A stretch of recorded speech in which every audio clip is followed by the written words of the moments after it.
அனைவருக்கும் வணக்கம். Jai Bala YouTube channel சார்பாக உங்கள் அன்புடன் வரவேற்கிறேன். ஜெய் பாலா ஜெய் பாலா ஜெய் பாலா. தத்புர் சாஹிப்னி மகா தேவாயுதமிகே தன்னோ ருத்ர பிரதிதேது. ருத்ரனுடைய அனுகிரகத்தால் பாலத்தினுடைய திருவருளால் பரவ வருஷம் சித்திரை மாதம் 2ஆம் தேதி புதன்கிழமை 15/4/2026 இன்றைய தினம் பிரதோஷ வழிபாடு, பிரதோஷ விரதம் புதன்கிழமை சேர்ந்து வருது. மாத சிவராத்திரி எத்தகைய பலன் கொடுக்குது? மாத சிவராத்திரியும் பிரதோஷம் ஒன்று கூடி வரக்கூடிய காலம். இதனால் நம்மளுக்கு என்னென்ன நன்மை உண்டாகுது? இந்த மாத சிவராத்திரி பிரதோஷம் காலம், பிரதோஷம் என்றாலே விரத காலம், திரியோதசி திதி.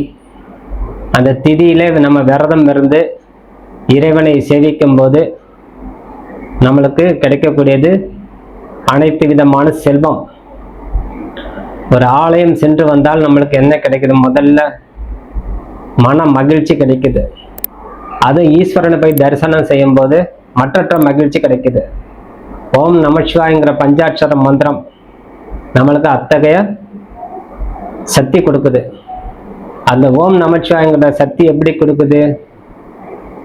அக்னி தேவன், வாயு தேவன், வர்ண தேவன், ஆகாச தேவன், பூமி தாய் சொல்லக்கூடிய பஞ்சபூதத்தால் நம்மளுக்கு கிடைக்கக்கூடிய ஆற்றல் நம்மளுக்கு அத்தனை கிடைக்குது. அக்னியே நமக, வாயுவே நமக அப்படின்லாம் சொல்லிட்டு இருக்கிறது. பூமியே நமகன்னு யாருமே வழங்குறது இல்லை, ஆகாசவே நமகன்னு வழங்குறது இல்லை. ஆனால் ஓம் நமசிவாயங்கிற மந்திரமே நம்மளுக்கு தாரக மந்திரம். இந்த மந்திரமே நம்மளுக்கு உச்சிதம். இந்த மந்திரம் நம்மளுக்கு கிடைக்கக்கூடிய சக்தி அளவற்ற சக்தி. ஆகவே பிரதோஷ வழிபாடு மாலை பொழுது 4:06 விரதம் இருந்து உபவாசம் இருந்து நமசிவாய மந்திரம் தாரக மந்திரமாக எண்ணி உச்சாடனம் செய்து ஆலய பிரகாரம் வரும்போது நம்மளுக்கு அனைத்து விதமான புதன்கிழமைங்கிறனால கல்வி, ஞானம், செல்வம் அனைத்தும் கொடுக்குது. தரித்திரம் நீங்கும். புதன்கிழமை அப்படிங்கும்போது நம்மளுக்கு இயற்கையாகவே புத பகவானுடைய அனுகிரகம் கிடைச்சிடும். இறைவன் கட்டளையிட்டால் அந்த கட்டளைக்கு அடிபணிந்து நவகிரகங்கள் செயல்படும். அதனால்தான் ஈஸ்வரன் ஆலயத்தில் மட்டும் அனைத்து ஆலயத்தில் நவகிரகம் பிரதிஷ்டை செய்கிறாங்க. ஈஸ்வரனை வேண்டினாலே நவகிரகத்துண்டான அனுகிரகம் நம்மளுக்கு கிடைச்சிடும். அது பிரதோஷ நேரம். அந்த புதன்கிழமை எனக்கு கல்வி இல்லை, ஞானம் இல்லை, நான் நிறைய பேசுகிறேன், என்னுடைய பேச்சுக்கு மதிப்பு கிடைக்க மாட்டேங்குது, நான் நிறைய எழுதுறேன், என் கவிதைக்கு ஒரு கட்டுரைக்கு ஒரு அங்கீகாரம் கிடைக்க மாட்டேங்குது, நான் நிறைய கதை எழுதுறேன், அந்த வசனம் நம்மளுக்கு எல்லாரும் பிடிக்க மாட்டேங்குது, எனக்கு அறிவு இருக்கு ஆனால் அது வெளிப்பட முடியல, வெளிக்காட்ட முடியல, வெளிப்படலை, பிரபலம் அடையல அப்படிங்கிற புத்தி கூர்மைக்கு வேண்டி, ஞானம் வேண்டி, செல்வம் வேண்டி வணங்கக்கூடிய நாள் புதன்கிழமை வரக்கூடிய பிரதோஷம். அதனால புதாஷ்டமி சொல்லும். இப்போ புதாஷ்டமி அப்படிங்கும்போது அனைத்து விதமான வைராக்கியத்தையும் ஞானத்தையும் சேர்ந்து வழங்குது. எனக்கு எல்லாரும் மூடன்னு சொல்றாங்க, எனக்கு எதுவுமே தெரியலன்னு எல்லாரும் திட்டுறாங்க அப்படி யார் நினைக்கிறீங்களோ, என்னை எல்லாரும் வைகிறாங்க, என்னை எல்லாரும் திட்டுறாங்க, எந்த வேலை செஞ்சாலும் திருப்தி இல்லைன்னு சொல்றாங்க, அப்ப நான் ஏன் மேல தப்பு இருக்குதா இல்லையா தெரியல, ஈஸ்வரா நீ அதை எனக்கு தெளிவுபடுத்து அப்படி சொல்லி இந்த புதன்கிழமையில ஏற்படக்கூடிய பிரதோஷத்துல வழிபாடு செய்யும்போது இயற்கையாகவே உங்களுக்கு அந்த ஞானத்தை கொடுத்துரும் அந்த ஈஸ்வரன். அதனால் நம்மளுக்கு பலவிதமான நன்மை நம்மளுக்கு கிடைத்து கொண்டே இருக்கும். கிடைக்காதுங்கிறது மட்டும் எந்த விதமான இது கிடையாது.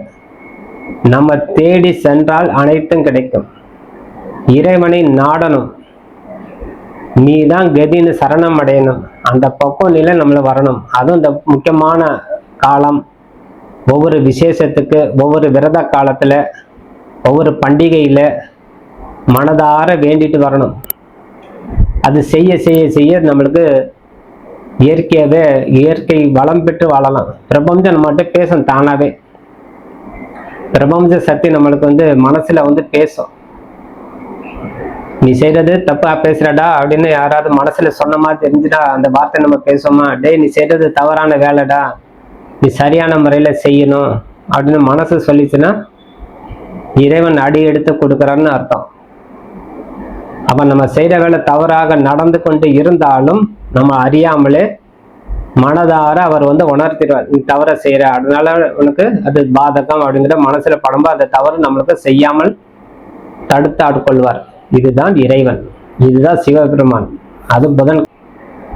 ஆகவே நம்ம யார் யாரு திடீர்க்காங்க, நம்ம கிட்ட என்ன குறை இருக்குது, நம்மளுக்கு ஏன் அங்கீகாரம் கிடைக்கல, நான் நிறைய ஞானத்தோட செயல்படுறேன், அழகா கட்டுரை எழுதுறேன், அழகா கதை எழுதுறேன், அனைத்து வசனம் எழுதுறேன், எனக்கு அங்கீகாரம் கிடைக்கல, நான் நிறைய இசை வாசிக்கிறேன், அங்கீகாரம் கிடைக்கல, நான் கலைத்துறையில ஓங்கி நிற்கிறேன், ஆனால் எனக்கு பேர் புகழ் கிடைக்கல. ஆனால் ஏதேனும் ஒரு இடத்துல உங்களுக்கு ஒரு புள்ளி விழுந்திருக்கு, அதாவது மைனஸ் பாயிண்ட், அதனால நம்மளுக்கு வெளிப்படுத்த முடியல.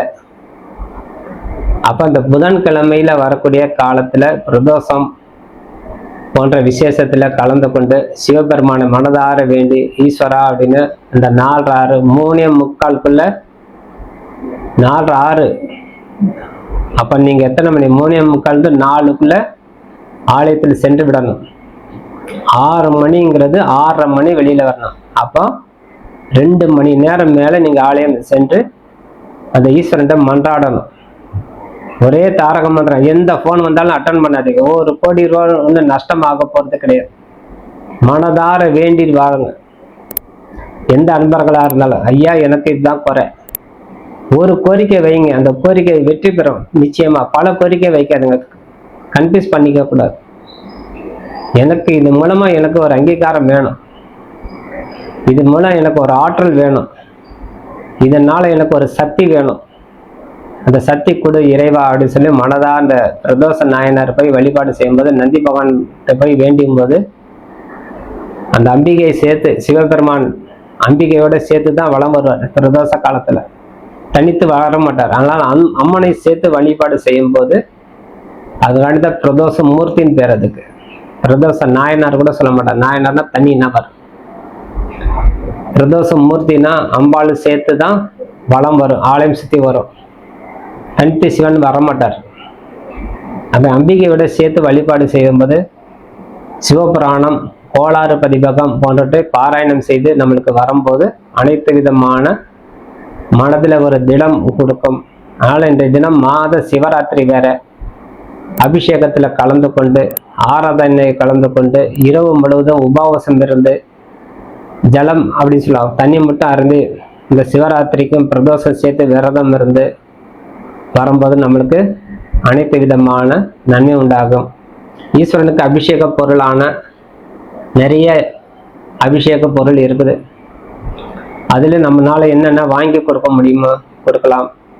பால், தயிர், இளநீர், பஞ்சாமிர்தத்துக்கு உண்டான பழம், தேன், விபூதி பாக்கெட், சந்தனம், பன்னீர் போன்றவற்றை நம்மளால என்ன உபயம் செய்ய முடியுமோ அந்த இறைவனுக்கு நம்மளால அது கொடுத்து அந்த இறைவனுடைய அனுகிரகம் பெறலாம்.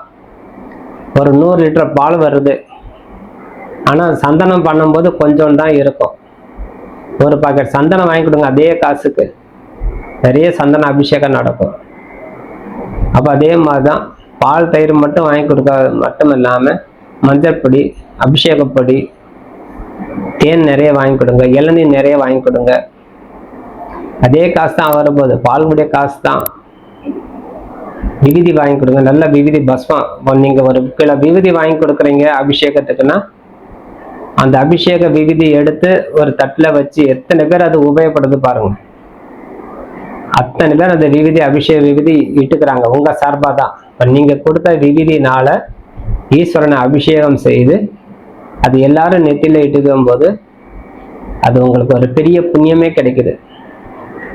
அதனால பிறருக்கு உபகரணம் உடைய பொருள், இப்ப பால் அபிஷேகம்னா அது வெளியில போயிடும், எத்தனை பேர் தான் அதை சாப்பிடுறது, மிச்சது கொட்டாதான் செய்வாங்க. பால் அபிஷேகம் பண்ணி எடுத்துக்கிட்டா கொட்டாதான் செய்வாங்க. இது கொட்டாது, சிந்தாது, புண்ணியம் கிடைக்குது, பிறருக்கு உபயோகப்படுது, எத்தனை காலமானாலும் கெடாமலே இருக்குது. அத்தகைய பொருளை தேர்வு செய்து அது பெருமாள்கிட்ட அனுகிரகம் பெறணும்.